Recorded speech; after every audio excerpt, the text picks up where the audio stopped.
সকলোকে নমস্কাৰ জনাইছোঁ। এইকেইটা ভিডিঅ' 4-5 মাহমানৰ আগৰে ভিডিঅ' হয়। আপোনালোকৰ মাজলৈ আগবঢ়াম বুলি ভাবি থাকোঁতেই এডিট কৰা এলাহতে থাকি যায়। দেউতাক যেতিয়া ঘৰলৈ আহিছিলে আমি অকণমান ৰুদ্ৰসিংহ পাৰ্কলৈ ওলাই গৈছিলোঁ। অকণমান ফুৰিবলৈ বুলি গৈছিলোঁ। তাৰ পৰিৱেশটো খুব বেছি ধুনীয়া, যিসকলে আহিছে বাৰু জানেই। এইফালে ছাইডত যে আপোনালোকে টাই আহোমৰ গানসমূহ শুনি আছে, ইয়াত কালচাৰেল কিছুমান নাচ হৈ থাকে, প্ৰগ্ৰেম হৈ থাকে মানে আপোনালোকে উপভোগ কৰিব পাৰে। 20 মিনিটৰ মূৰে মূৰে হৈ থাকে। সেইবিলাক বাৰু ভিডিঅ' কৰা নহ'ল। ইয়াৰ বেটাক খেলাই আছোঁ দেখিছেনে, মানে দেউতাক আহিলে বহুত বেছি ভাল পায়, খেলিবলৈ পায় যে। দেউতাক মানে বহুত দিনৰ মূৰত আহে যে, সেইকাৰণে মানে ভাল পায় আৰু সৰু ল'ৰা ছোৱালীৰ জানেই আৰু মাকতকৈ বেছি বাপেকৰ লগতে বেছিকৈ লাগি থাকে। মানে মাকক সদায় পাই থাকে, যিহেতু দেউতাক এমাহ-2 মাহমানৰ মূৰত আহে ন, সেইকাৰণে চাওক তাৰ হাঁহি দেখিছে নহয়। খুব ধুনীয়া পৰিৱেশ, আপোনালোকেও নিশ্চয় এবাৰ আহিব ইয়ালৈ। জয়সাগৰ পুখুৰীৰ পাৰতে আছে এখন পাৰ্ক হয়। প্ৰথমতে দেউতাকে ধৰি দিলে বাৰু, এতিয়া সি নিজে চেষ্টা কৰি আছে উঠিবলৈ, পাৰিছে দেখিছে নহয়। তাৰপিছতে আহিলোঁ এয়া ঘনশ্যাম দৌল।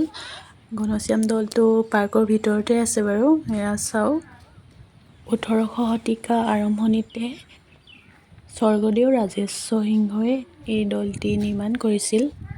জানিবলৈ পোৱা মতে আহোম স্বৰ্গদেৱে বংগদেশৰ পৰা অনোৱা ঘনশ্যাম উদ্দিন নামৰ এজন খনিকৰক এই দৌলটো নিৰ্মাণ কৰাইছিল। সেইবাবে ইয়াৰ নাম হ'ল ঘনশ্যাম ঘৰ বা ঘনশ্যাম দৌল বুলিও জানিব পৰা যায়। বৰ বিশেষ মই নাজানো বাৰু, যিমানখিনি জানিছোঁ। আৰু সকলোৱে আমাৰ শিৱসাগৰ ইতিহাসৰ কথা আপোনালোকে জানেই নিশ্চয়, আৰু বহুতৰে ভিডিঅ'সমূহত আপোনালোকে পাই থাকে। আৰু আপোনালোকে যদি আমাৰ শিৱসাগৰলৈ অহা নাই, নিশ্চয় এবাৰ আহিব। তাৰপিছত বেটাই আকৌ উঠো বুলি ক'লে দেখিছে নহয়, আকৌ ইয়ালৈ উঠিবলৈ আহিলে।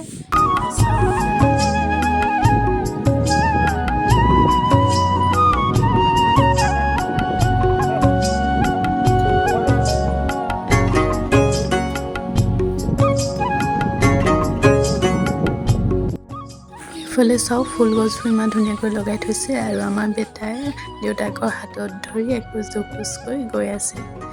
তাৰপিছতে এইফালে পৰিৱেশটো দেখাই দিছোঁ আপোনালোকক এবাৰ। এয়া চাওক, আমি আৰু এবাৰ গৈছিলোঁ তালৈ, আৰু ক্লিপ কেইটামান আছিলে মোৰ লগত দি দিছোঁ ইয়াতে। বেটাক মই হাতত ধৰি এনেকৈ লৈ গৈ আছোঁ। এনেকৈ হাতখনত ধৰি গ'লে মই ভাবোঁ সৰুতে আমিও ধৰি গৈছিলোঁ নহয় এনেকৈ মাৰ লগত। সঁচাকৈ সেই দিনবিলাক। আৰু এতিয়া আহি বেলেগ এখন ঘৰ পালোহি। চাওকচোন বাৰু ছোৱালীবিলাকৰ যে বন্ধু। এয়া চাওক, মাছ ইমান ধুনীয়াকৈ আছে।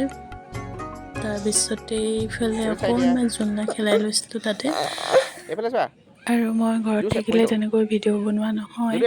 ঘৰত আৰু কিনো দেখাই থাকিম তেনেকুৱা নিচিনা লাগে। হ'লেও চেষ্টা কৰিম বাৰু ঘৰৰ পৰা কিছুমান ভিডিঅ' দিবলৈ।